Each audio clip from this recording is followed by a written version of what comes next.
বিসমিল্লাহির রহমানির রহিম। সম্মানিত ফ্যাশন সচেতন ভাই বোন বন্ধুগণ, আসসালামু আলাইকুম। সুখবর সুখবর, এক দারুণ সুখবর।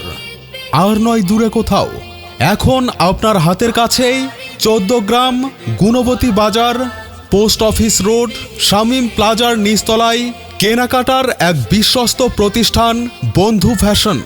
পবিত্র মাহে রমজান ও ঈদুল ফিতর উপলক্ষে বন্ধু ফ্যাশনে আপনাদের স্বাগতম। আমাদের কাছে পাচ্ছেন gents item, shirt, T shirt, পাঞ্জাবি, পাজামা, মানিব্যাগ, বেল্ট। এছাড়াও এখানে ছোট বড় সকলের সব ধরনের কাপড় পাওয়া যায়। আমাদের ঠিকানা বন্ধু ফ্যাশন, শামীম প্লাজা নিচতলা, post office road, Gunabati Bazar, 14 গ্রাম, কুমিল্লা। তাই এই ঈদে আপনার পছন্দের স্টাইলিশ ও মানসম্মত যে কোনো পোশাক কিনতে এক্ষুনি চলে আসুন আমাদের বন্ধু ফ্যাশনে। ধন্যবাদ।